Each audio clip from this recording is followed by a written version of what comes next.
Good evening and welcome to the special board meeting for the Fairport Central School District. It is 5 o'clock on Tuesday, April 13th. For those of us in the room, in case of an emergency, we have exits that are clearly identified. Please exit those. The two behind me, go outdoors. The two to the front of me, you go out to the hallway and exit out the main part of the building. This is a special board meeting. This is not our regularly scheduled meeting. Our regularly scheduled board meeting is next Tuesday, April 20th, and that is where there is time for public comment. So if anybody in the public would like to speak, they can contact our board clerk to speak at the April 20th meeting, which is our regular board meeting. I do need to have an approval of tonight's agenda. It's in front of us. I have a motion to approve the agenda, please. Damon, second. Joyce, any discussion? All in favor of the agenda, please. Aye. That passes 6-0. That brings us down to discussion, and that's the April 19th reopening, as we know, is a week from yesterday. So, Brad, if you'd like to take that, please.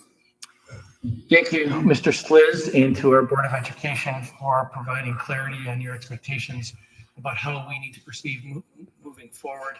Our charge was to, study the guidance, stick to the guidance, and create a plan that brings students back to the greatest extent possible since the beginning. And again, this was from the Board of Education's clarity is the importance of distinguishing between grade bands. They really were set on the research that they were hearing, and truthfully, they insisted on the concept of of grade bands. So that helped provide clarity, and it's been a conversation, as we've been moving through our task force.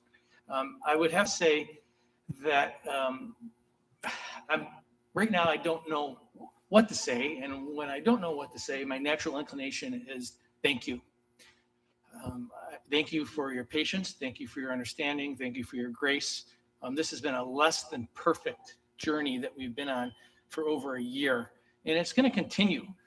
I know there's been lots of people impacted by COVID in multiple different ways, and whether it's COVID itself, there's been economic hardship, family hardship,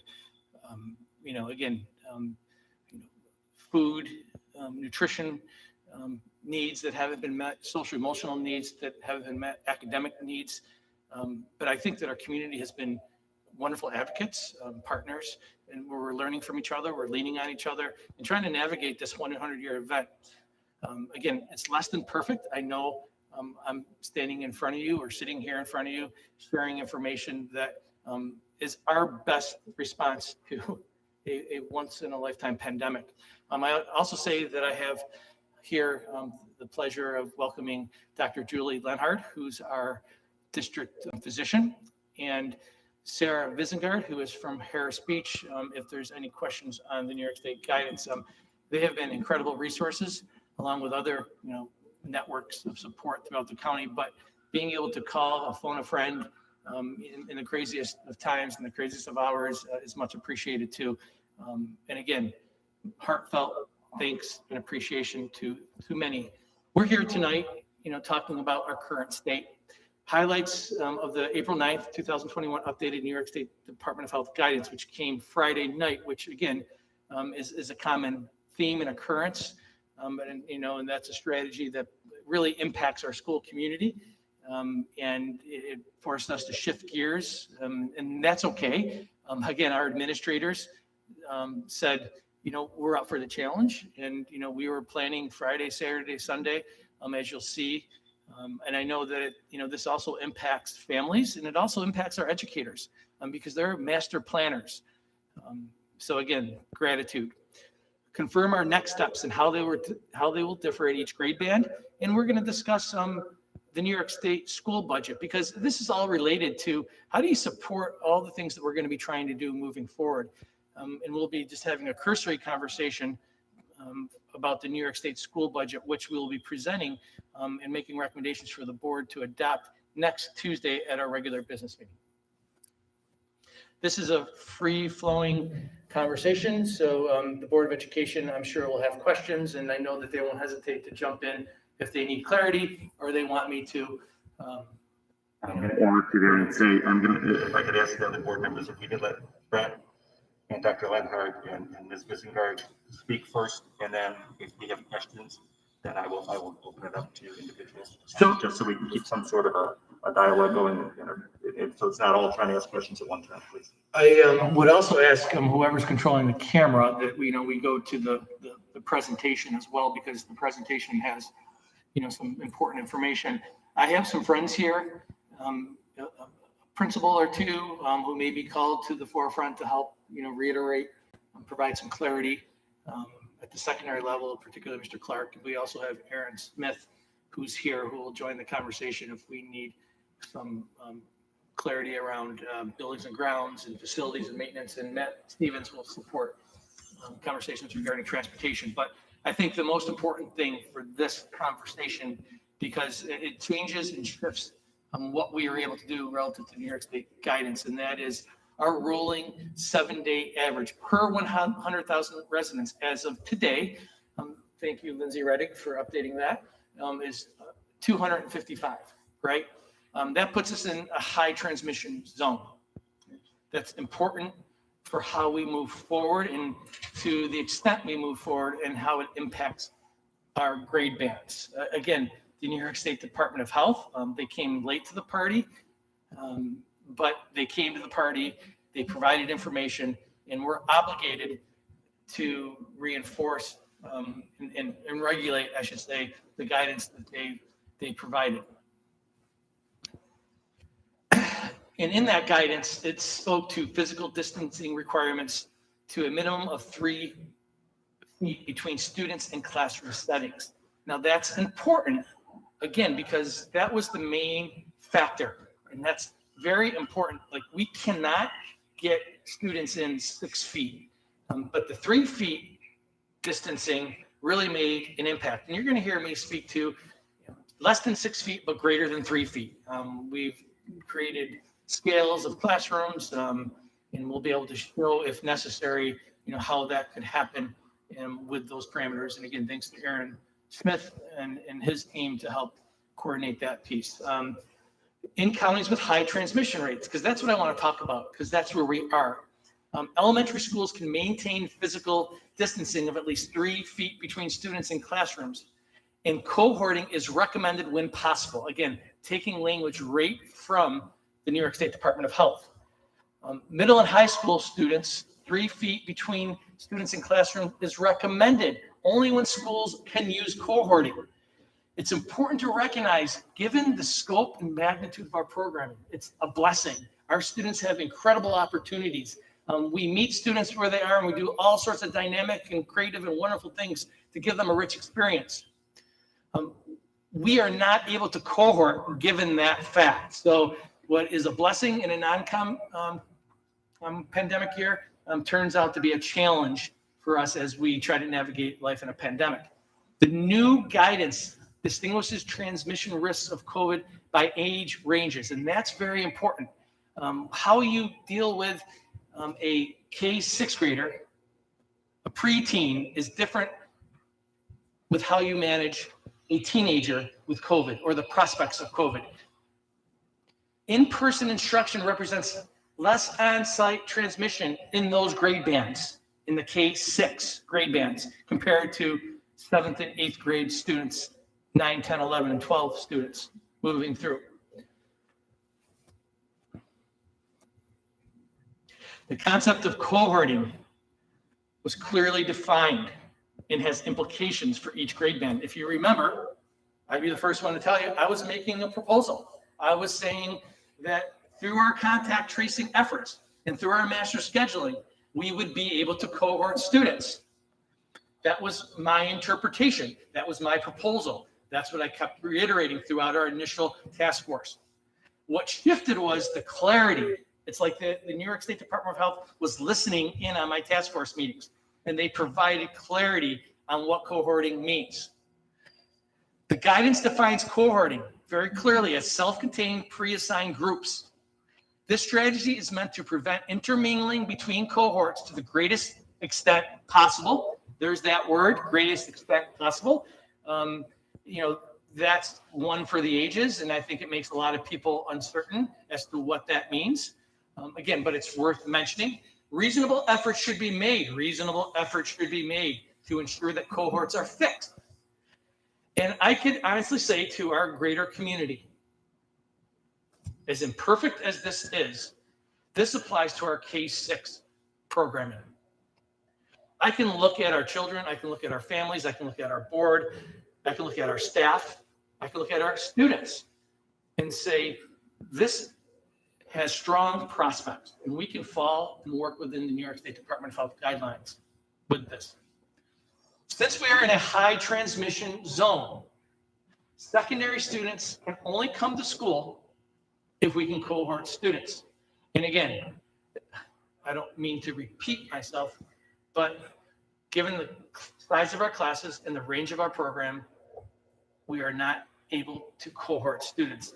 Mr. Clark can vouch for this. He's sick of the phone call. He's sick of the, and I say that with, he's been on call and on demand, but he knows that we've been going around and around, and I've asked him, and he's tried, and he's been a great partner along with the high school and secondary principals, but it's just not possible or practical or sustainable.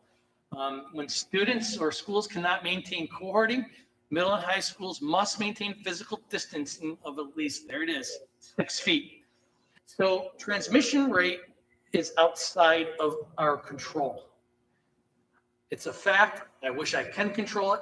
I had a thought, and I still think, but it doesn't matter what I think, unfortunately, that my definition and my proposal, I should say, of cohorting, I thought it had legs, but according to the state and the definition that I read, that is not the case, and it impacted how we move forward. Again, elementary schools, if we are in the red zone, cohorting is recommended when possible. And we are allowed the physical distance, 3 feet between students in classrooms. We can achieve that in K-6. Now, again, that doesn't come without a cost. There are changes that need to be made, but it can be done.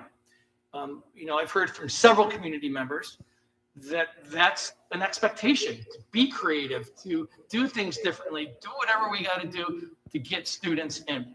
And for good reason, because we know that students do better when they are in school, when they're interacting with each other. And if we could take a 10-week transition and do it now, that will be good for our school community and for our students. The more students that we could do that with, the better. I could do it with K-6. The transmission zone, the high transmission zone, poses a challenge for our 7th through 12th grade students, as defined by New York State. Schools that can use cohorting, and we can't, they can distance. Schools that cannot use cohorting, at least 6 feet between students in classrooms, can happen. But we, again, cannot, we will have to come back at least 6 feet because we cannot cohort. I'm sorry, I apologize for jumbling that up. But the chart is very clear. And by the way, this is the table too that we've been using and we've been talking to and referring to since our community task force meetings. And this is the chart that the Department of Health refers to in the guidance. We feel strongly that our schools are safe places. Now, if you take a look at what was happening in January, December, January, right? And again, I don't take this lightly because I know many people are impacted by COVID. It's a real issue. Over 500,000 people in the United States have been impacted. It has real consequences. So I don't take it lightly. However, we know in the amid high transmission that's occurring in our community, our schools are safe places, right? We've proved that when we did testing. Our numbers were insignificant, statistically insignificant. But that doesn't mean I eradicated COVID because I didn't. I don't have that power. But I do know that we have strategies that are reinforced and grounded in best practices. Distancing will continue to occur. Again, less than 6 feet, but greater than 3 feet. That's parallel to the guidance. Cohorting, particularly in grades K through 6, Our masking policy, it's a strong masking policy, and I'm proud of the boards of education for taking the lead on this masking policy and sticking to this masking policy, because this masking policy kept us from staying in school when there were kids who did come to school with COVID at different points in time. Masking is very important. It will continue to be important. And it's a credit to the board's vision and commitment to the science and studying the science. We will test students. We will restart our COVID-19 testing program, randomly testing 20% of our staff and students per month. If we have to do more moving forward, I will do more. But we're going to start out, and that will start the first week of May. We'll get kids settled in the K-6, and then once we get them settled in, we'll begin our testing program. We do have tests, as I've been sharing with the community. Vaccination, that's a mitigation factor. More and more of our staff, more and more of our community, we have seen over the past couple of days that this has opened up for students. Again, I know that's a family choice, but those are options that are securing us and supporting us moving forward. Our ventilation system and our air exchanges to support quality and effective airflow. Lots of questions around this. Thanks to the planning and organization of Aaron Smith and previous buildings and grounds directors, we have this. We're doing this above and beyond. And if somebody or if a board member has a question about our ventilation system, I know Mr. Smith can answer it 10 times better than I can. And he's over there saying 100 times, right? Which is true. Contact tracing, it's not perfect. It's an art and a science, but it requires relationships.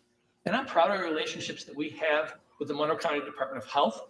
They're excellent partners. We just don't go at this alone. Our administrative team, led by Deborah Miles, have been incredible contact tracers and helping us do it in a way that aligns with best practices, but also that protects the privacy of those involved. Again, that's a New York State Department of Health expectation. The daily health screening, it's a social contract. I remember Dr. Cook was saying that in the beginning of the school year. We are going to need to continue to do the daily health screening through our parent square. It's something that I do every morning when my students are going to school. It's my thing. I do it, and before we're off and running, and especially on a good day when I'm on a treadmill. But that doesn't always happen. So these are highlights of important mitigation strategies that we are committed to using and moving through this. Again, these are research-based and has helped us do the best that we can as a community. Here's our trusty timeline. The other small pieces, again, I think that's just in there. I know that's in there because, we've been engaged in a process. This is not something that just came about. We're very fortunate. Again, the guidance came late, but it came and it provided clarity. Transportation sent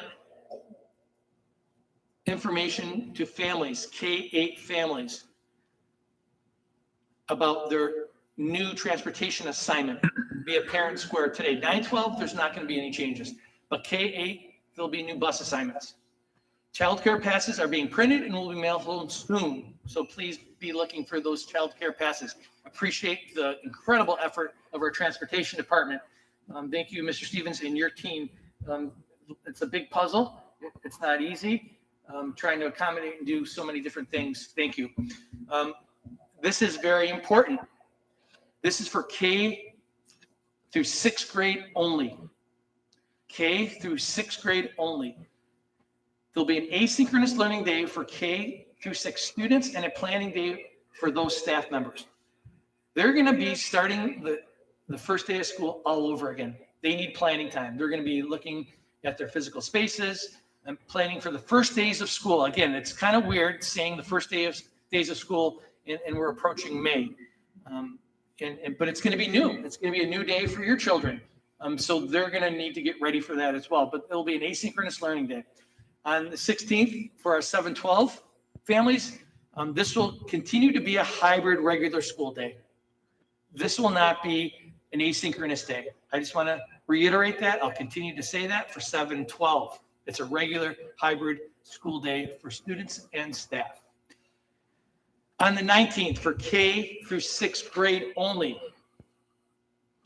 It's when we start. And it's kind of exciting. It comes with all the butterflies. It comes with all the anticipation that first days bring. And again, appreciate the incredible efforts. I know it hasn't been easy. I know there's different feelings and hopes and expectations around that. But we believe that this is the best thing for our kids and our families. On the 21st and 28th, directly from the task force to help with the transition, to help build stamina, to help staff do the necessary planning. And I truly believe in my heart of hearts that planning is going to be important.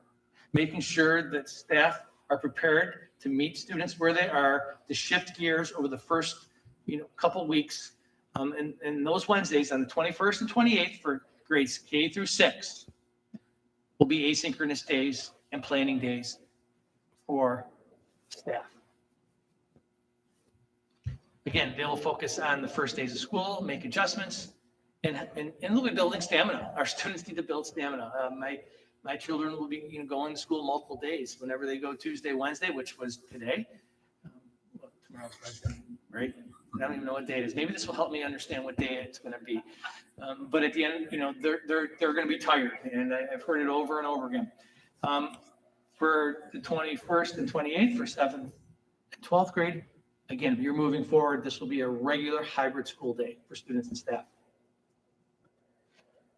The week of May 1st, or the first week in May, I should say, we'll commence our in-school COVID testing program.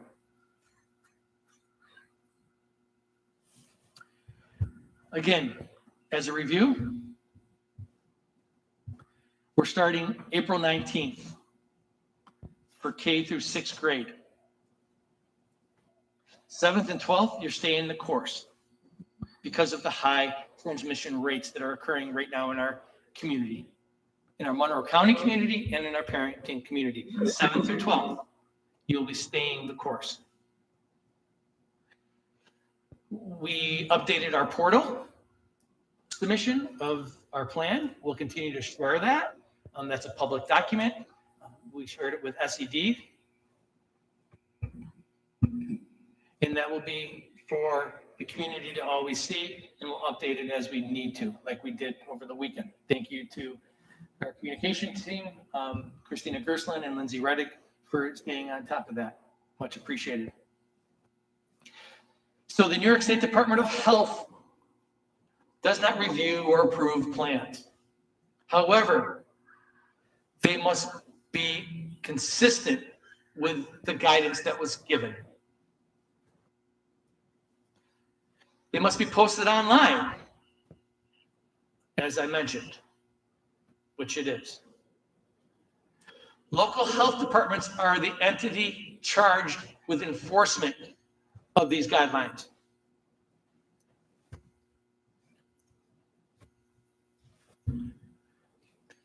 And it's worth mentioning, and this is the hard part, because I strive for perfection, right?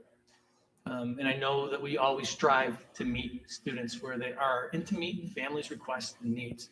And that's been one of the hardest realizations, that we haven't been able to do that. We're doing the best we can given the parameters that we have. There are going to be incidences where students will be receiving new assignments. For K-5, it's going to really impact our virtual students. It's been really challenging for these families, and I acknowledge that. The majority of these students will be receiving a substitute for the remainder of the school year.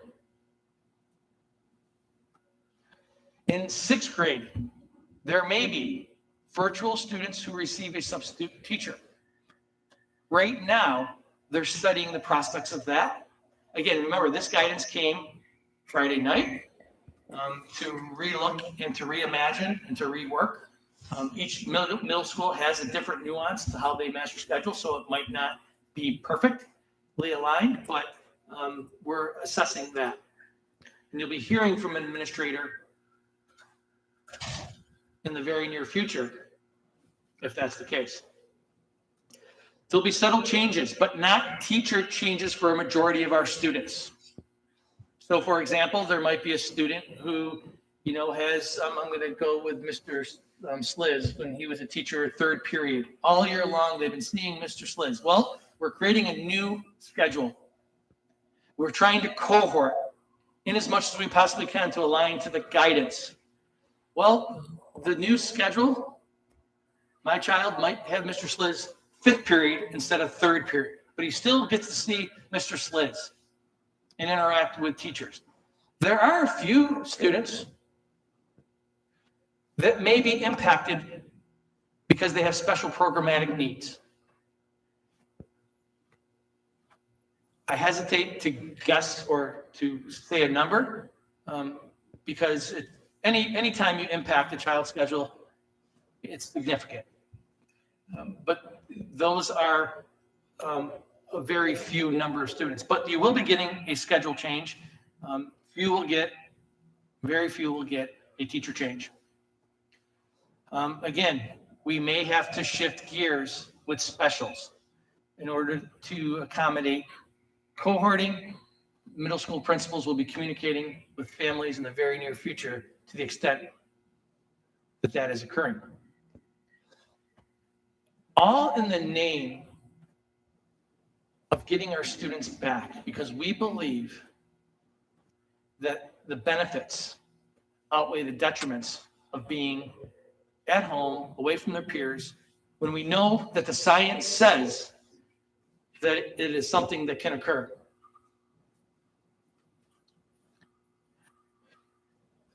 This is not going to be perfect. It is challenging, especially when you're talking about individual circumstances. But we believe that easing students back in and building stamina is a priority moving forward. And it's important to address the social and emotional needs of our students. That is the number one priority, and it will continue to be the number one priority. This is not about building academic readiness, filling gaps. We are trying to inform ourselves so we will be ready for the fall. So when our children hit the ground and transition to the next grade, we'll have a good idea on where we need to start. It'll be incredibly helpful. A lot of work now, beneficial later. Again, for the sake of redundancy, I won't repeat it, but there it is. Planning and phasing is critical. These are the dates for K-6 only. For our 7-12, you have regular school days. And with that, I just kind of want to stop and see if there's any thoughts or reflections. We have also our legal counsel, and we have our school physician here. So what I'd like to do is I'd just like to kind of go around, and I'll start with you, Joyce. If you have any comments, questions for either Brett, for Sarah, or for Dr. Lenhart. Okay. Peter? Have too many. Do I have a time limit? You're not going to answer that. Let's try to give each other 5 minutes first. Yeah. Just a couple of things I'd like to recognize too was last week to our staff, right, read an article that said that the majority of teachers have reported working on that about 900 additional hours during the pandemic, right, to get rid of any false notion that there's not work being done. I really appreciate reading that. And then as well as Washington University study that was released last week that supports this guidance, right, that said schools are really safe when they practice this layered mitigation strategies, which included mandatory masking, social distancing, and frequent hand washing. Again, some out there thinking that these strategies are not effective, but Washington University, right, coming out with this, that's very effective. And what we want to do. But I will admit I had a bias looking through this guidance of trying to find, I probably shouldn't use this word, I'm going to use it anyway, loopholes as far as possible. And Brett, you've tried to address them. I think you're reading my mind, or we worked together too long, as you said. I know what Peter's going to do. I mean, it was clear in this that it's not guidance. I hate that we use that word. They said mandatory minimum requirements used all the time throughout this, and then they kept going back to the word guidance. I'm not sure what we can do to get rid of that word. I would prefer we do that. But there were things in there that I like to ask, I guess, Ms. Bisengard, not to put you on the spot, but that's why we're here, right? They use words to the extent practicable when talking about cohorting, right? And so when we get into the middle school, high school, how do we, where's our room there? So there is some inconsistency, and you do see that recommended, extent possible, extent practicable, except when you get to page 8, which is where that must in the bold language is very clear. And so I have had several individuals call looking for those loopholes or those ways around that clear language. But like I think everybody else who's read this guidance in the room, we're just not finding it.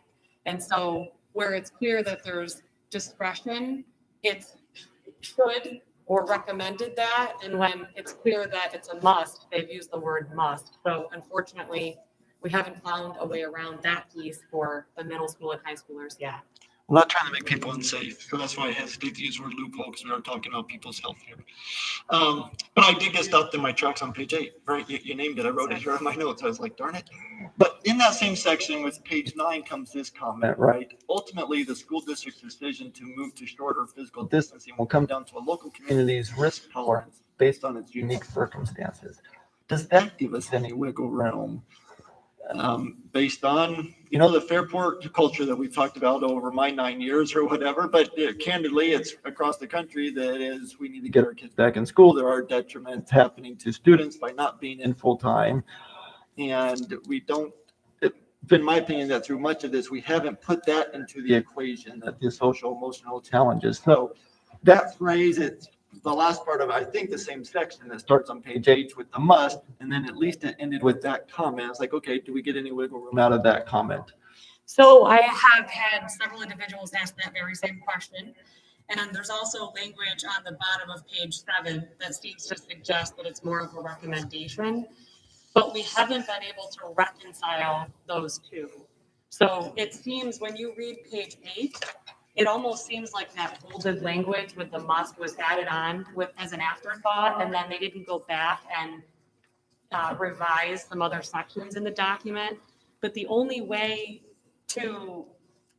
we would have to render meaningless that language on page 8 in order to say, well, because they said it's up to each community and their risk tolerance, that it's a discretionary decision. So I just can't find a way to reconcile those two sentences or paragraphs, if you will. Yeah, I couldn't either, but I got there. I was like, oh, which one is it, right? There's a must, and then there's the community's risk tolerance. Right. So the way that I read that is where there is that discretion to go down to 3 feet, that's where that risk tolerance comes in, because there it's just a recommendation, whereas for the middle and high schoolers, it's a must. I think that's what they mean. That's the only way that sentence would be meaningful in any way. So if I understanding that correctly, just trying to rephrase, we reach red and we're kind of in the must side, right? There's no risk tolerance question anymore, because red said, if you're in the red zone, you must be 6 feet if you can't cohort.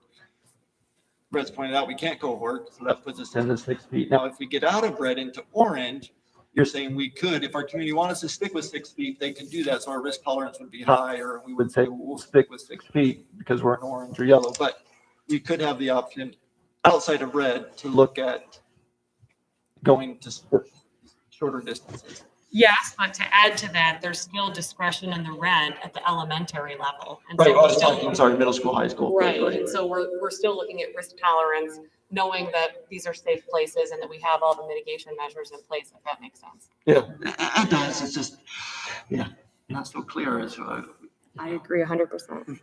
I'm sure you do more than I probably is. Thank you, Tim. Dan? So, sure, I have a bunch of questions. I have Sure. So my first question or observation is around the CDC guidelines for infection rate per 100,000, right? So the guardrail appears to be at 100 per 100,000 or 1%.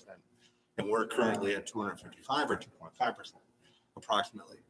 So, and then if I look at the tracker for New York State, the different zones or different counties, it really looks like it's almost directly correlated to the population base of the county, right? So the higher the population base, the more urban centers, the close density of people, the higher the positivity rate. So, you know, I can go through them, but it really goes New York, Buffalo, Rochester, Albany, right, you know, Hudson Valley, Long Island.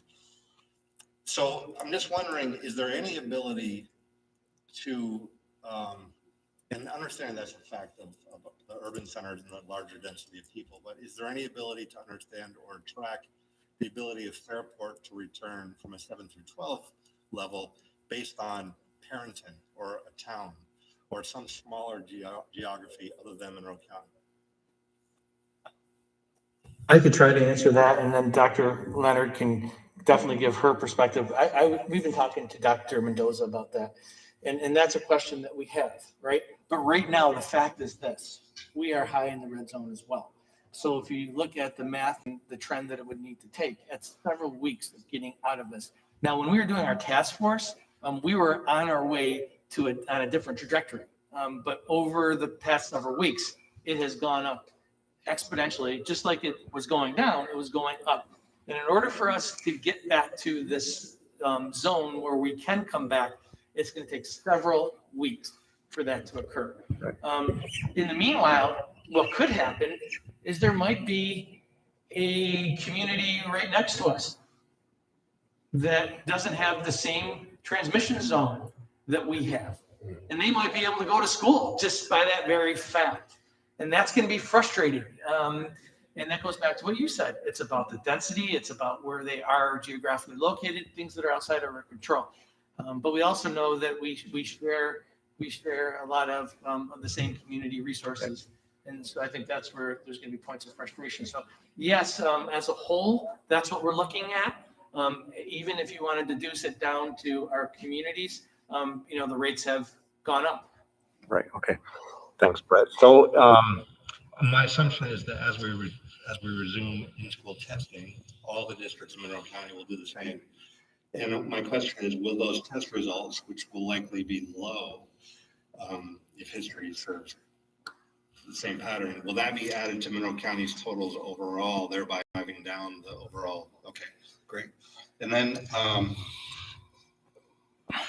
my other question is, so as we're monitoring the transmission rate, Brett, and we're seeing that we're declining from 250 to 200 to 150, hopefully that's the trajectory we see. And as we see that we're approaching that 100 mark, what type of lead time are we going to provide to the staff and community in terms of, okay, this is the trajectory we're planning on coming back, we're targeting this date, so we're not pivoting on 1 or 2 days, but we're allowing that planning time. And my second part to that question, Brett, is at what point do we just call it a year? And we say it's too late. So my attention span's not that good these days, but I'll do my best. Three-part question. So if we could transition to the screen, kindly. Thank you for that question. It's that last bullet. You know, what is our timeline for grades 7 through 12? Is there a deadline? Is there a point where we need to be able to say, hey, you know what, the transition is too little, too late at this point in time? We did put a time frame. We said between April 19th, which is Monday, through May 1st. Again, through the wisdom of the board, I appreciate that. But that's going to force us to think critically moving forward. And in all likelihood, we're not getting out of this red zone by May 1st, right? We know that students in testing and AP exams, those who are taking the regents, even though there's parameters around that, is it worth the transition? And, you know, those are things like today, you know, I was at the high school, and I'm going to swear because it doesn't happen at all these days. You know, I walked by a classroom and a teacher called me in and they clapped, you know, because they clapped probably for, you know, the wrong reason, but the right reason. You know, I get it, you know, and a lot of them might be settled in at this point in time and watching it very carefully. So just as a word of caution, you know, I will probably be recommending that first week of May. If we don't come back, or if Dr. Mendoza comes back with a Hail Mary that, you know what, we were able to, negotiate some different parameters based upon different levels of science. That's not happening. I don't want to, give any false conjecture here, but that would be the only way that would happen. I don't know if I'm making sense there. Yeah, you are. Thank you. Do my 5 minutes get taken by hand? Just one more observation. I do have another question, but I'll save that for later on. But my other observation is that when we looked at the data about who's being infected, right? It was previously, older people were the people being infected and seriously ill. And now older people are getting the vaccination. And more than half of the people are younger, right? And so it's the young people that are really driving up the transmission rate. And so I think if we can notice that as a community and try to control that, I think we're going to have a lot better luck in getting back at the 7 through 12 level. That's my observation. There's a green button. There's a black button that you press in front of you. Yeah. Could you do? I would like you just to comment on that. And does that? That's my observation as a non-medical person when I look at the metrics. Well, what do you think about that?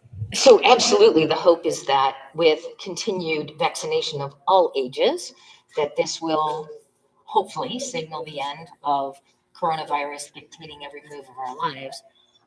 At this point, children under the age of 12 are not targeted to get vaccine until the first quarter of 2022. The one vaccine manufacturer, Pfizer, is hoping to get an emergency use authorization for 12 to 15-year-olds. Yes, the age of the people who are going to get coronavirus will decrease, but if we remain with unvaccinated adults, we may have more cases or the same number of cases in younger people, but they'll still bring it home to the adults in their family. Yeah, and variations, right? Propagate. Okay. So maybe I could spend some time back to Damon because you had many of my same questions. I wondered how frequently the transmission rate is reassessed nowadays. Anybody know? In Monroe County. Oh, the daily rate is updated. The rate is updated daily. Okay, so the official rate that we're to be considering, I'm supposing it would have to drop for a few days for us to be able to start to shift. Yes, and I agree with Mr. Provenzano that the likelihood of that happening within a reasonable time frame to even start a conversation about the older children is very unlikely, because we are on our way up again, as is the whole country. So we would have to get back to 1%, which I don't believe we've been at since like the end of last summer. We started to increase October, November, and it's been above 1% since then. So the only other change, probably this is a question for Mrs. Visengard, is if the state modified any of their requirements for the 712. If we're, saying that the likelihood of the medical transmission rate changing is poor, then the only other thing that could change would be the state. Right, so if that must goes away, or there's some more discretion that's provided, then we would be able to reassess at that time. Right, I just bring that up because I know for all of us, and most especially for you, Brett, and the team of administrators and teachers and family communities that have worked so hard on this, it's just so disappointing to watch this 712 slip away from us after all this work to try to get them back in, and just on behalf of their own welfare. It's very sad to see that happen. I think that basically was the area that my questions were in. Erica? Thank you. So I guess when they came out with the new guidance, really, there was no way around with the 7 to 12, because we would have to go back to where we were, like you said, was it September?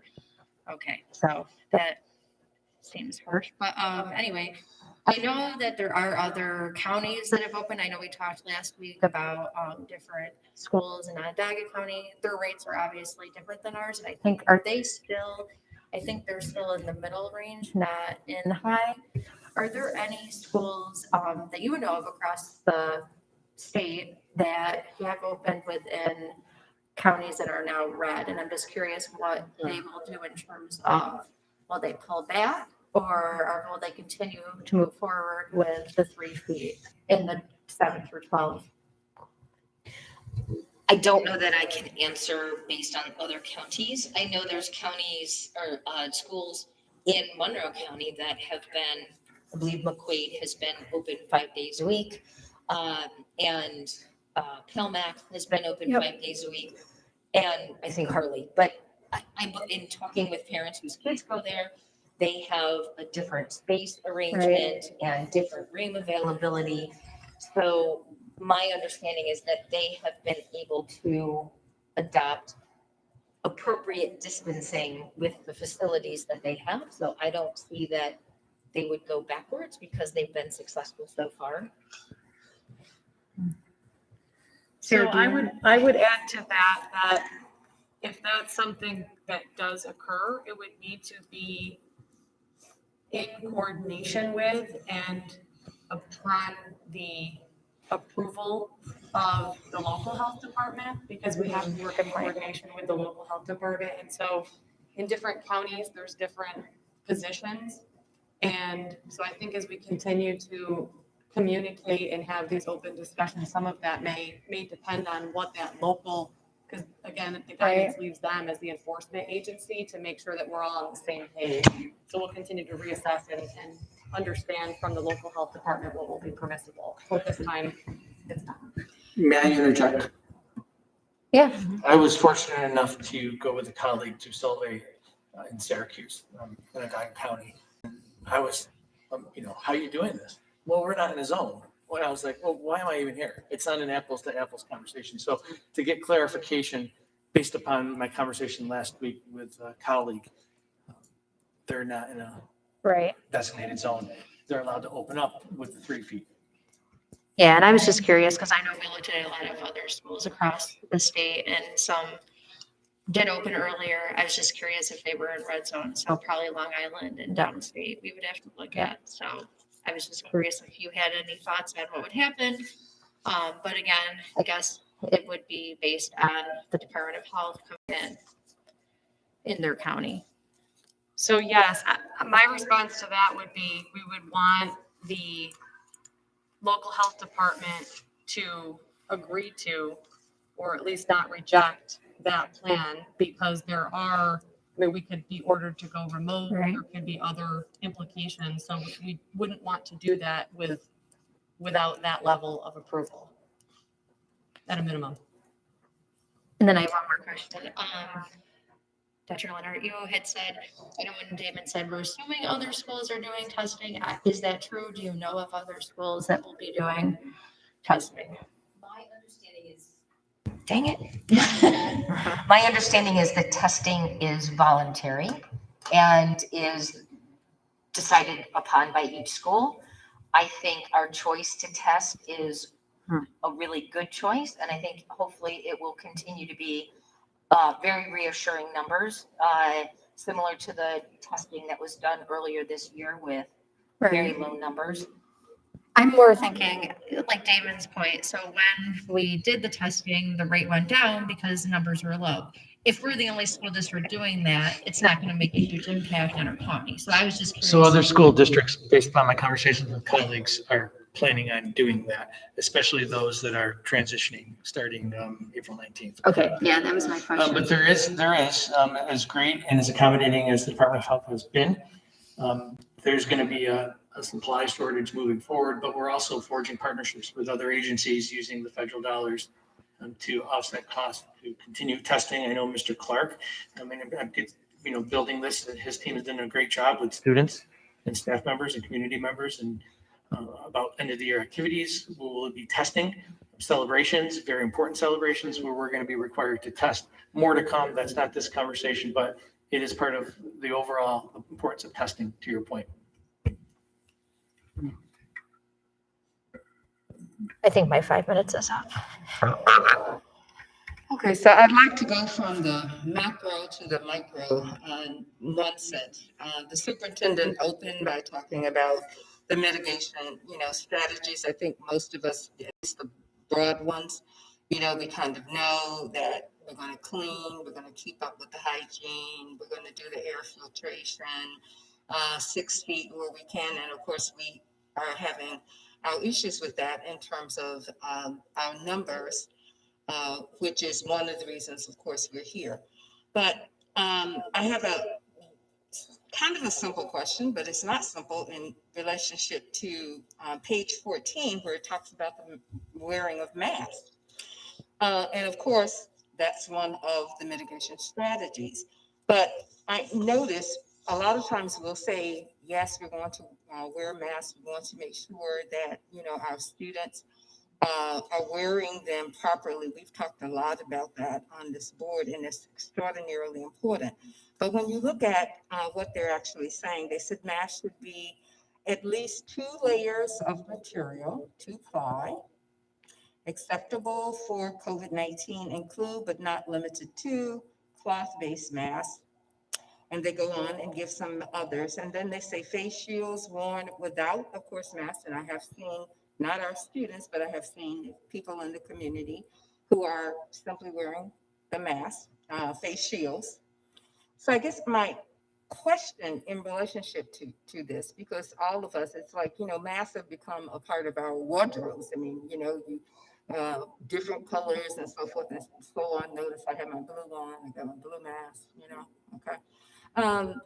But seriously, to make sure that our students and, faculty and staff, are there any places or are there recommendations in terms of, and I know we've talked about the end this and the so forth, but should we in fact sort of adopt a 1 or 2 different masks that in fact at least are available to our population to ensure, of course, that they are in compliance. Anyway, I don't know whoever is asking that too. So I think from what I've heard from the nurse facilitator and from some teachers that I know, the compliance with masking in Fairport has been excellent. I think we also know, my understanding, and I believe it's happening, is that masks that don't meet criteria, like bandanas and masks that have an exhalation valve, are not being used. I think the other thing that we can say is when the testing was done with a higher community transmission rate, our testing was very low. And truly the studies in science have shown that schools are not places of high transmission. So I believe, Brett, we can throw that back to you. I have not seen kids in my office or parents wearing completely unacceptable masks. So the one that you have on, you can get at Wegmans. I have double-ply, the filters. And surgical masks are now available much more than they were a year ago. So I don't think that has been a considerable problem. And again, we have a supply, right, for those students. Even we make them available for those who are coming to our extracurricular activities as well. The masking policy, which I know you were in here in the beginning of the year, again, it was a very thorough and comprehensive policy that spoke to those details. But I think it's worth mentioning because just the other day I was talking to Mr. Stevens about our supply and being able to continue to provide PPE like masks moving forward. So I think it's incumbent upon us to have those accessible, especially as we transition. So I feel good about our policy. I feel good about our students. Have done an amazing job. Our staff has done an amazing job of reinforcing it. And of course, our administrators have done wonderful modeling as well. So. Okay. I think that's a really, think wanted to just bring that out too with all of the new strands and variations in terms of COVID that are coming out, and all of the recommendations in terms of CDC and this from the State Department of Health. Again, we all know that regardless, we must in fact stay with masks.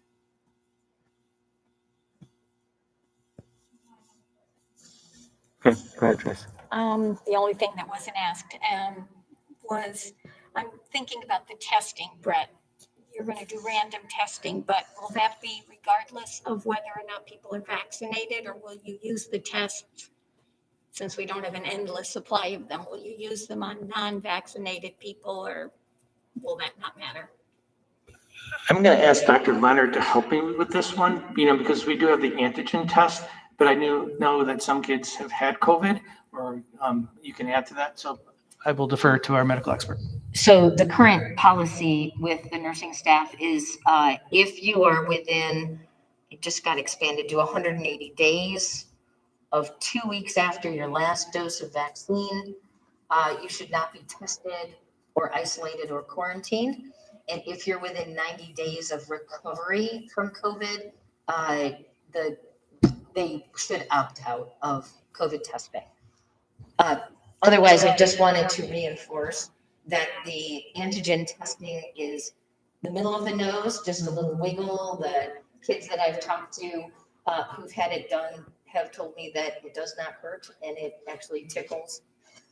So if there are parents that haven't signed their kids up, the more numbers of kids we have to pick from, the better our random sampling is. But do we know what students are vaccinated when it comes to that? So remember that the vaccinated kids are only 16 and up. Right, but we have 16, 17, 18-year-olds. So. But they will be included in the testing. The last time I talked to the nurse facilitator, they were asking kids to bring in their vaccine card so they could mark it in their file. Oh, good. So just to build on that, thank you. Recently, Dr. Mendoza shared a link with Dr. Mendoza's office for families who can go and get the COVID testing of 16 years old and older with the families. So they're starting to provide access to our families because they see the need and importance moving forward. I apologize. Thank you. Vaccination. I would think that having that, I would think it's under HIPAA though, that you would not have to give that information to a school if your child was vaccinated, right? No, we have all that. Right, I'm just I mean, saying, they have to get a physical at certain times. I don't right? know, but I don't think that falls under The physical. So I don't think we would be able to know unless people voluntarily gave us that information. So that's going to be a very important point of conversation as we move forward and talk about end of the year celebrations. And I'm going to lean into my experts here to help us navigate that. Maybe there's not questions answered yet, but I think you're right. So there were some requirements about disclosure, at least for the staff, and then the state pulled back and modified the executive order. So I think those discussions will continue and are entirely clear at this point. So as we're leaning in to talk about the celebrations and so forth, it brings up the point about those of us who are in fact vaccinated and the discussions that have started coming out about, how safe you are within X number of weeks or months. What is the thinking on that now in terms of, if you have been fully vaccinated and what your expectation can be in terms of both your own safety and safety to others? So whatever guidance we get today will change tomorrow.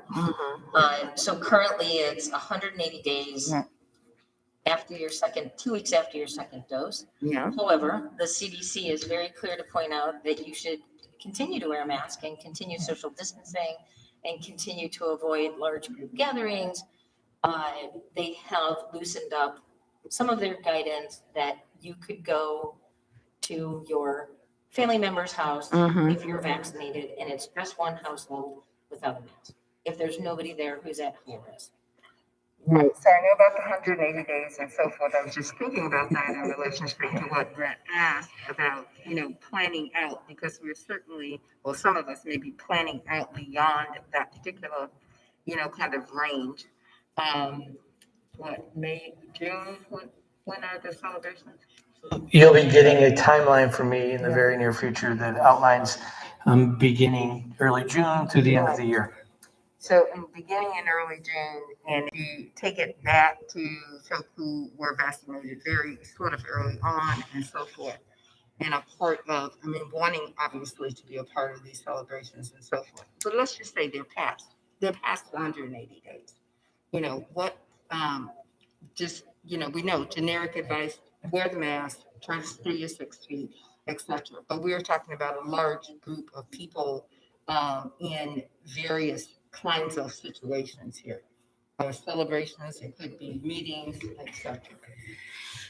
So thankfully, the first vaccine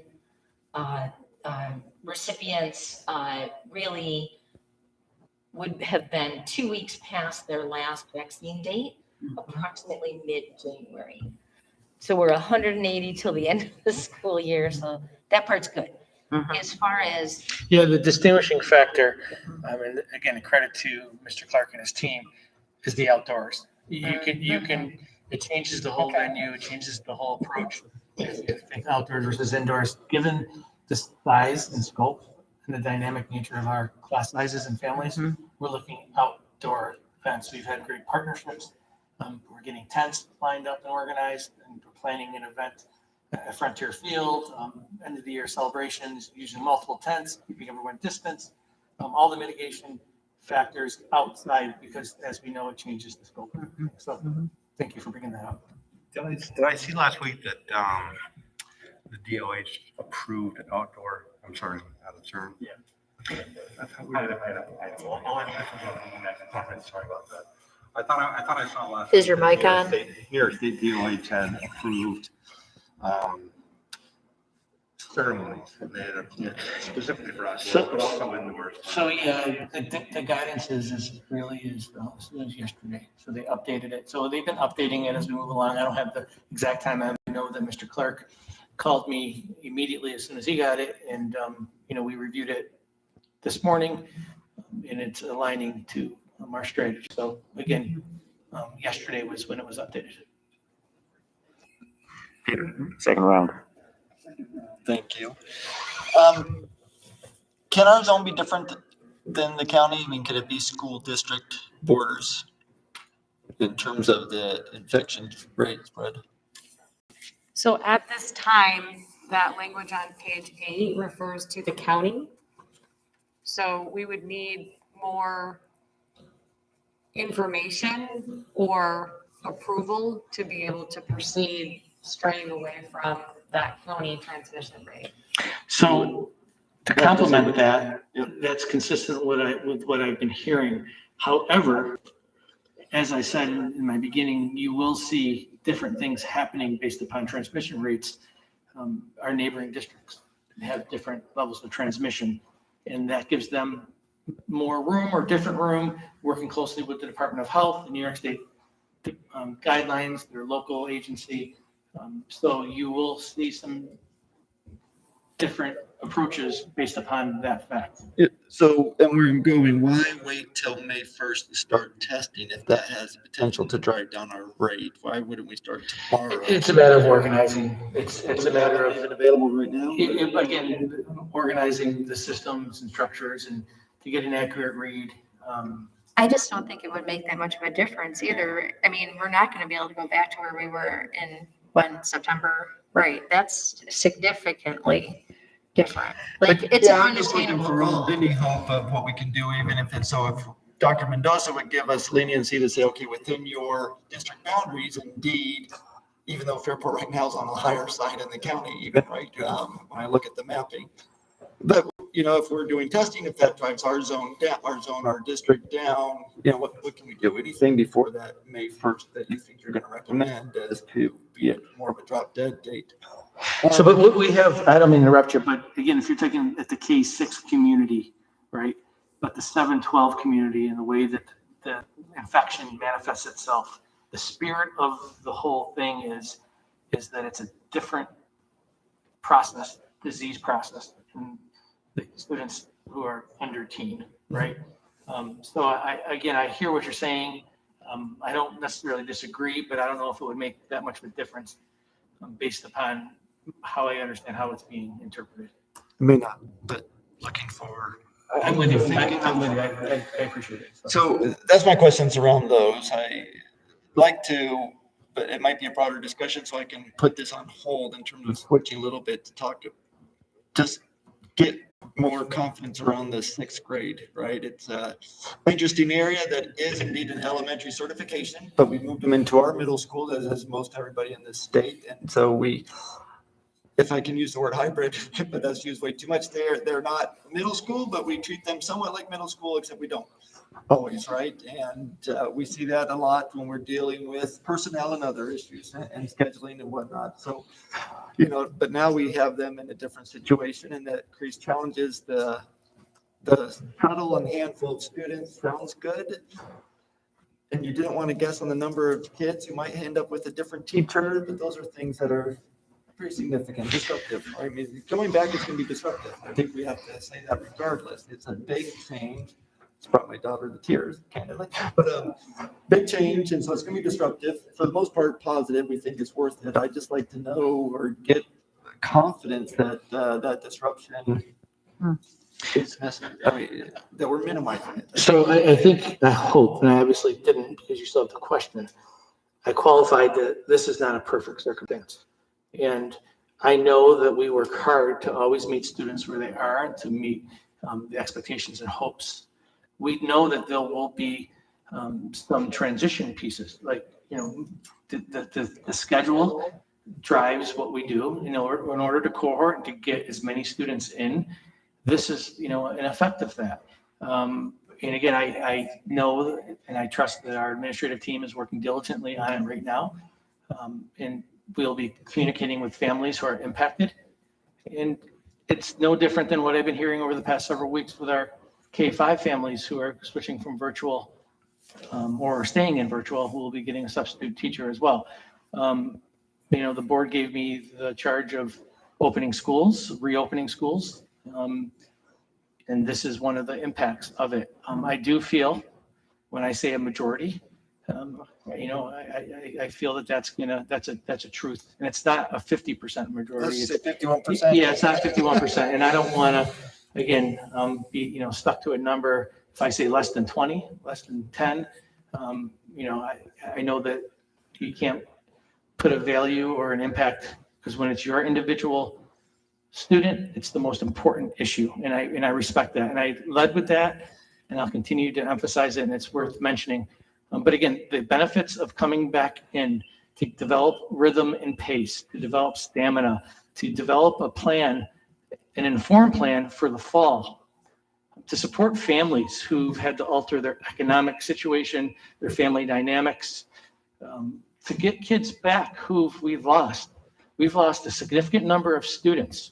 And many of the students are coming back in from virtual to full time.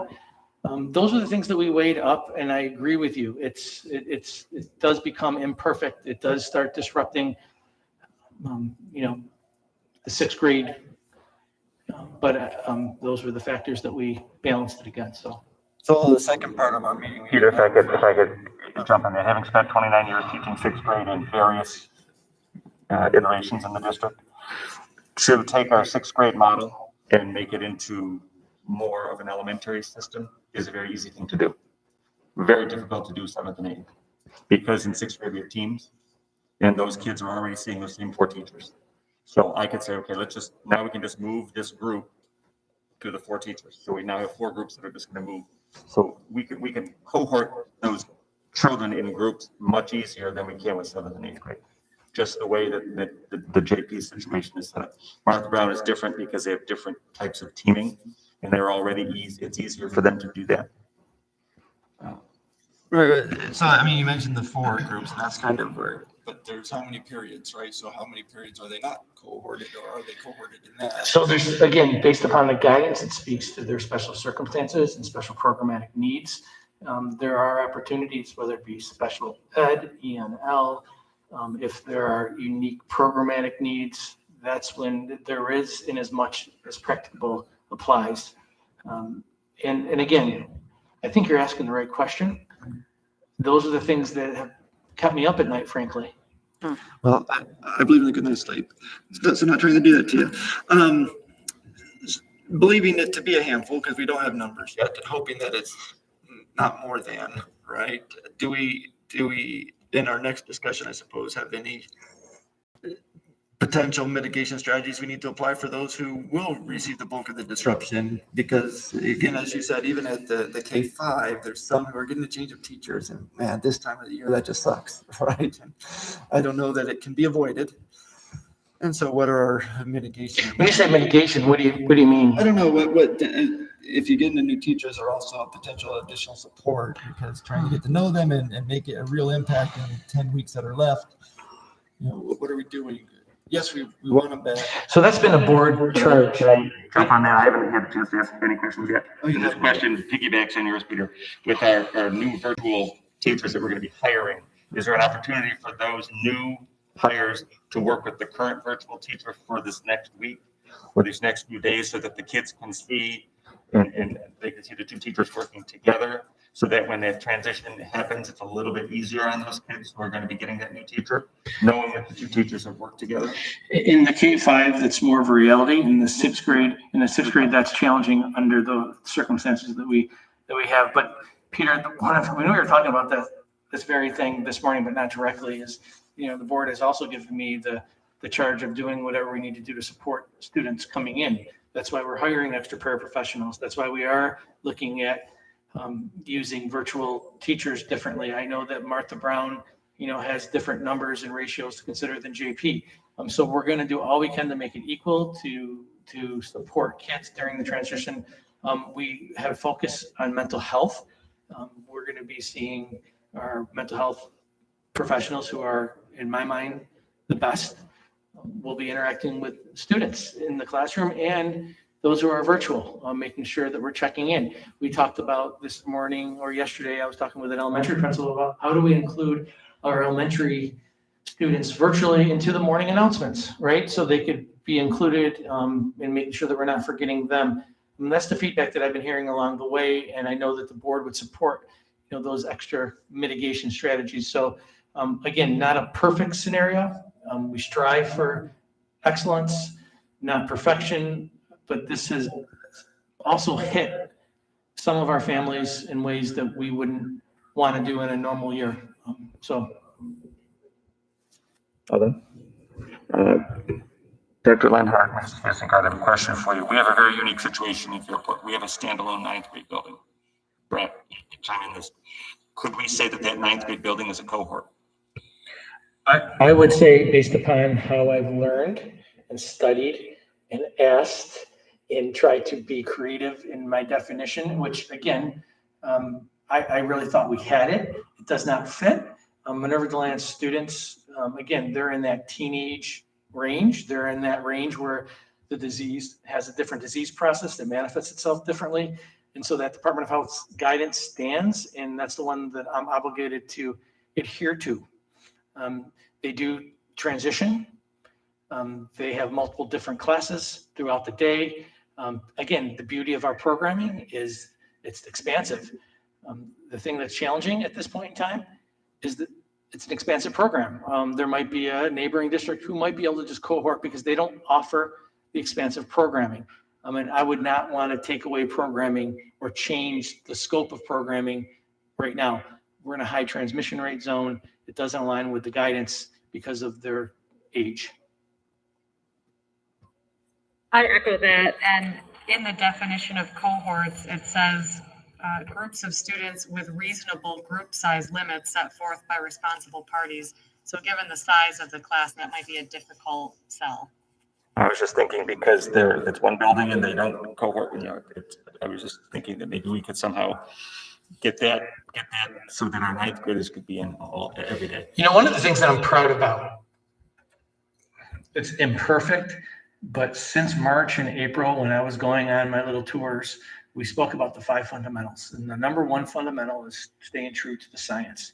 Now, the science hasn't always kept up with where we are. Thanks to the New York State Department of Health, though, as of last week, it does align and mirror the practices. So that level of consistency is important. Having those quality controls, the research based upon the CDC and New York State Department of Health now, it feels good and credible and safe, most importantly. Damon? So,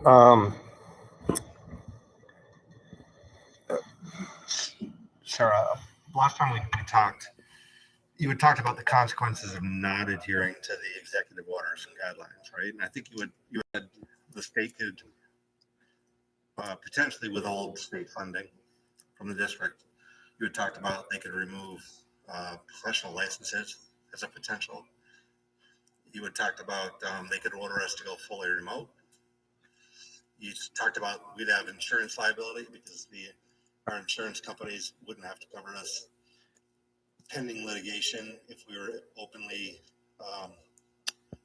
defiant of a law or executive order. And then you had talked about the potential for misdemeanors for Peter, I believe.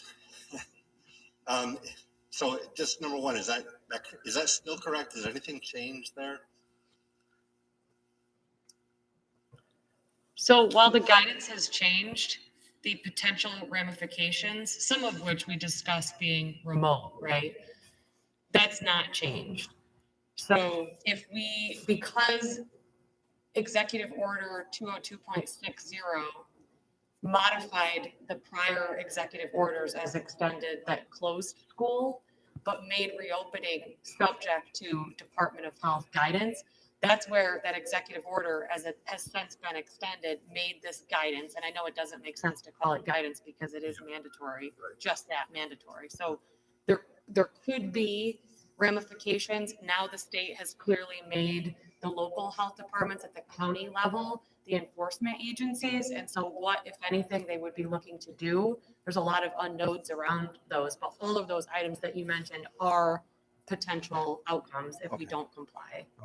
Okay. My second part of that question is you talked about enforcement by the local Department of Health. But what does that enforcement mean specifically? I mean, are they going to be coming and looking? So that's the question. And I think it depends on what's happening with the infection rate, right? Truthfully, do I feel like, there's going to be a cadre out there looking and reviewing? But I think if there's an infection problem in a school, that will force some scrutiny. And I certainly want that checked, because if there's something that we're doing that's not safe and aligned to a best practice, I'd want to know. I do think it's also worth noting, and we're all in the flow of this conversation. We have been open, and our staff has done an amazing job. Our students and families have been incredibly flexible. We're talking about fully reopening in these places, and I just wanted to be on record to say that. And I know I've said it, so I'm just correcting myself. So thank you for giving me that. Marty, anything else? Okay. All good. Dr. Leonard, anything you would like to share with us that we haven't touched on that might be important for us to know? Sarah? You covered it. Thank you. Got anything more? I just, again, want to end the way I started, with heartfelt gratitude, acknowledging that there's been many hands. There's been incredibly important advocacy happening on both sides of the conversation. And I do appreciate, the community's partnership, our staff, their incredible efforts. Our students have been and will continue to be amazing, and the Board of Education's directions and expectations of following the science, opening our schools, having consistent application to the best extent that we possibly can, looking at this at different grade bands. So I do think, as we transition the conversation, if I may, we are on the cusp of a budget season. Can I just make a few comments? Of course, I apologize. Thank you. I know there are people in the audience here and at home who heard us, and me particularly, say back in February that it sounded like we weren't listening to people. We are listening to people. We are still listening to people. It's not easy. We're getting concerns from parents about wanting to stay all hybrid. We want to keep hybrid. We have concerns from parents who want to go in full. We have concerns from parents who want to go fully remote. We're hearing from all sides. We're following, which is now much clearer guidance from the New York State Department of Health. We're doing the best we can. I know people in the community don't think that, but we are. And I apologize for those of you who don't think we're doing our best. I apologize for those of you who don't think we're listening to you. We are listening to you. We're getting emails, we're getting phone calls. Sometimes it takes us a day or two to respond to some of these. We don't have the answers all the time. And I want people to understand that I've lived in this community all my life. I'm a graduate of this district. I taught here for 29 years. I'm on the village board. I've been working in the village for years. Trust me, I want what's absolutely best for everybody in this town, especially our kids. Anybody who's ever had me as a teacher, you'll know I'm here for these kids. And it breaks my heart that these kids can't be in our schools every day. If I were teaching, I don't know what I'd do. And it's almost a blessing that I was able to retire, because I don't know if I could do this. So I just want that to be understood, that we are not out to make this miserable for anybody. This is the most challenging thing in my 30-year teaching career that I've ever had to experience. And I still say I'm in my teaching career because I'm a lifelong teacher. So thank you for understanding all that. I'm gonna go. Well, what he said. Thank you, Mr. Slays, for appropriately closing this conversation and moving to the next conversation. We have a New York State budget that was recently approved that impacts our budget process. And that's the important part of this conversation as we plan for a full return to school and the implications that it will have for our students. We're coming off a pandemic, and in some cases we'll have over a year worth of missed time in our schools with our students. More than ever, our budget needs to be responsive to the needs of our students, the expectations of our community, and we need to have resources in place to support our staff so they can be the best and well equipped and prepared to support our students, who will come to us with a range of needs. I'm going to transition this over to Mr. Stevens, who's going to talk about how the budget is coming together at this point in time. For those who have been here, our guests, you are welcome to leave. I don't want to hold you here any longer. I know school budgets are fun, but I know that you have other commitments. So, but I think it's important that I do transition to Mr. Stevens, and the slide that I have up here is worth showing. And once again, thank you to our guests. Thank you.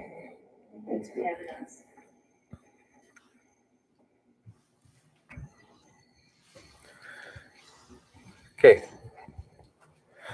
Thank you, Mr. Provenzano. So as mentioned, there's a recently enacted state budget. So up on the slide, you'll see a couple of the key points as we approach the timeline and regular board meeting where the budget is recommended for adoption for 2021-22.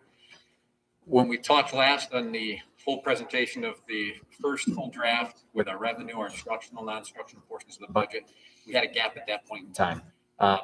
Since the approval or the enactment of the state budget with the legislative pieces included, there's overall a foundation aid increase. So that was $1.4 billion across schools in New York State. What that means for Fairport is $1.3 million increase in foundation aid.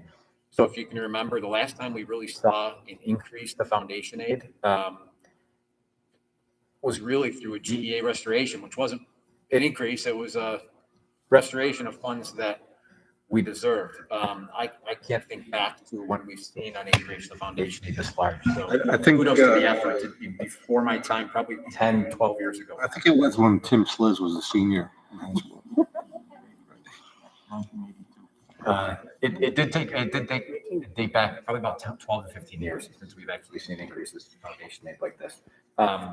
So there's a plan within the state budget to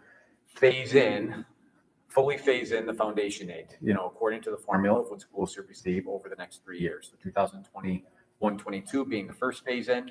For Fairport, that's $1.3 million. And then looking at the following 2 budget years, there's a plan at the state level to fully phase in the remaining foundation aid, 50% of what's left each year, which is approximately $1.8 million according to the formula. The overall foundation aid, total foundation aid may change just slightly based on enrollment, wealth, and some of the different factors that go into the calculations for each school district. So the increase in foundation aid truly helps us bring our budget to a balance. So coupled with the expense-based aids, you can see there's approximately a $2.1 million increase in state aid. Now, the expense-based aids, primarily our main increase there is going to be related to our BOCES capital project. Otherwise, we have building aid that's flowing based on approved capital projects and debt service, hardware, software, textbook, library material aid, our high excess cost aid and private excess cost aid. Those are our aid for students with special needs, as well as transportation aid. So those are the main expense-based aids. Important within the state budget, those will continue to run through the formula. There's the rejection of combining expense-based aids into services aid was rejected. So that's an important piece to continue to let those aids run according to the formula. May I ask a question? With the increase in foundation aid, is that a permanent increase or is that for now? As far as we know, it's a permanent increase to the foundation aid. Yep. So, and with the effort to fully phase it in, Tim. So, for example, our foundation aid will go from 23.78 million up to 25 million. So that's the increase of the $1.3 million.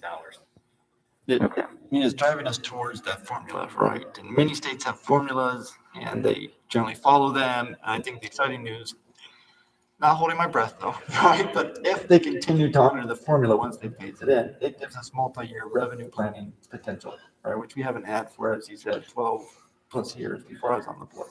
That really helps when we've developed a long-term plan. We want to do capital projects. All these things can now be done with a little bit more certainty, assuming they honor it. They haven't done it for 12 years, so don't hold your breath too long. But this is good news because it's formula-based increase, not just here's a gift.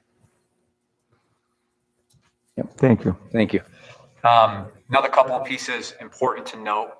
If we remember in the executive budget proposal, there was the proposal for the local district funding adjustment of $5.4 million, which was a decrease in state funding that was going to be supplanted with the federal funding of the Coronavirus Response and Relief Supplemental Appropriations Act. The local district funding adjustment was rejected out of the state budget. That is not going through. And now the 2 pieces of federal funding that have been approved include the CRRSA funds that brings the $5.4 million for Fairport, as well as the American Rescue Plan. As Mr. Provenzano mentioned, as schools work as a whole and see the needs to transition out of the pandemic and support needs throughout schools, the American Rescue Plan is another piece of federal funding that's meant to assist with that. So it's 2 different date ranges in terms of the funding timing of each of those, but essentially through 23-24 fiscal years, the real full fiscal year that we see. You can see one goes through September of 24. That really just kind of covers summer programming that could exist in the 24-25 school year. That's why we look at this and say, really, it's it helps us when we plan fiscally long-term of the 23-24 fiscal year. So those are important pieces. A lot of guidance so far that's come out. We're still waiting on guidance for application process and all of those pieces. However, really in focusing on as many one-time expenditures has been the recommendation. If there are recurring expenses the schools are looking to do, there needs to be a plan for how that recurring expense is either going to be supported in the general fund or transition out of that recurring expense. So those are guidelines as we plan long-term with the budgeting. We have a really great opportunity here with those federal monies as a whole. So I think it's So for example, applying what we learned with our pandemic budget planning, those one-time expenses could be used to offset the budget for next year. correct. So some of the examples that were in the general fund budget, in the instructional budget when we presented, included the increased staffing for class sizes that we transition out, the paraprofessional support. Those pieces have been pulled out of the general fund budget, which assists with balancing the budget with the revenue side. and are intended to be funded with the federal funds. These funds have to be recorded by schools in special aid funds, so they're not part of the general fund as a whole. So those pieces of guidance that come up. Matt, if I could ask another question, going back to the $5.4 million of federal monies that we were receiving that was going to be taken out of state aid, you're saying that that is not the case then? Correct, that is not being taken from state aid. It truly is a supplemental funding source. Can we use some of that money? I know we've been supplying meals for our students, all the students. Can we put that toward those one-time expenses? So we'll look at the guidelines and try to maximize the expenses as best as possible as we look through those different options. Because I know that's been a big expense. Yep, so that's been that's the food service program, so a different fund than general fund. So we'll see what what pieces we're able to utilize and assist across different. So if you go to my office, and those who've been to my office, you'll see my trusty whiteboard. That list has started. We have continued conversation next week with the Board of Education. We have a meeting with our teachers units in the very near future to talk about, what are some things that they see are as important. And I'm confident that those are going to align. So what can we do? From supporting kids from an RTI perspective to a mental health perspective. We'll be getting all the good ideas from our partners, reaching out in the very near future, because I do feel that this will be good for our kids. We'll be sharing this with our community at large, with our PTA groups as well, so they're well informed. So one of the pieces that's listed in the long list of items for these funds is it was addressing. Let me see here. Oh, I just lost it. I'll come back after Damon had his question. Yeah, so Matt, I think if memory serves, when we reviewed the budget prior, you had talked about a pretty significant use of reserves to balance the budget and as well as funds that were carried over. Yep. And so is there a change of strategy now in terms of not having to use those reserve funds? So right now, if you remember during the instructional, that draft one, we were carrying the same dollar amount that we were using during 2020-21.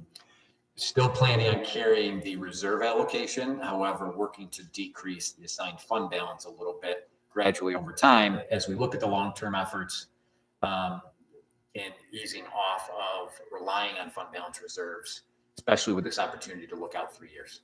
So you're saying to decrease the assigned fund balance, so dropping down for next year, an effort to decrease a little bit off. All right, but we're still planning on using those reserve funds? Still appropriating those reserve funds. How come? Yeah. To have a balanced budget.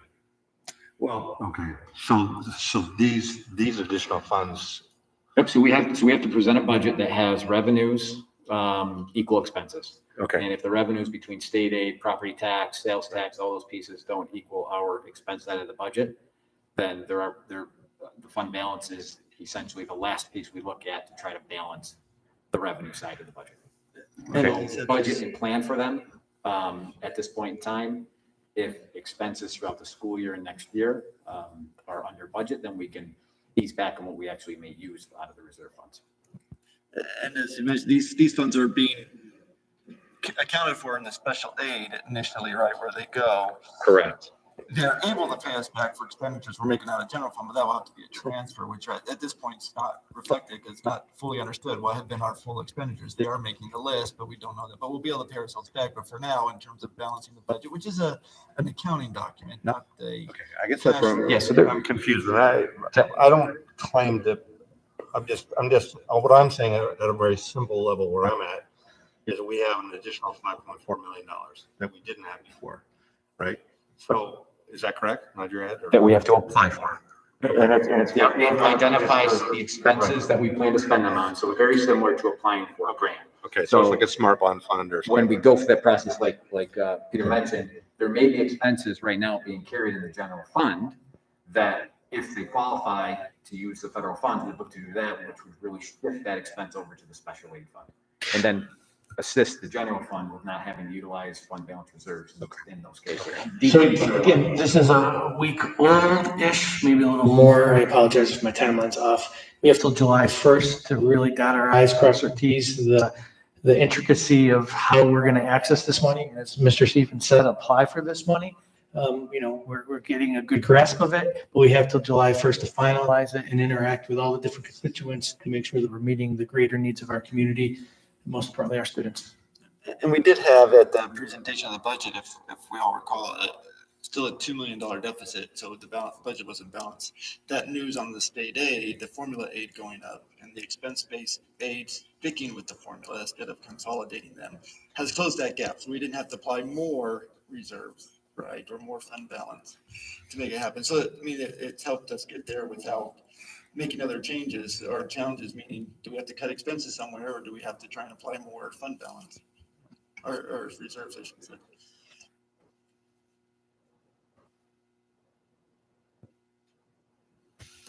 Any other questions or comments from Matt or Brett regarding the budget? Tim, I did find that piece. This is planning for implementing activities during long-term closures, including providing meals through eligible students and technology for online learning. So some of those pieces we'll look at what can qualify that may have been expenses we already had, as long as we can meet timelines and the application and capturing those. Okay, super. Thank you, Matt.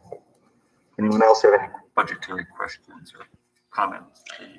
We'll be looking forward to presenting this in more detail next week at our business meeting, at the board's business meeting. It will be a full agenda, but this will be an important meeting so we can share our recommendation for our final budget. Okay, with no more comments or questions, I think you might have one. Okay.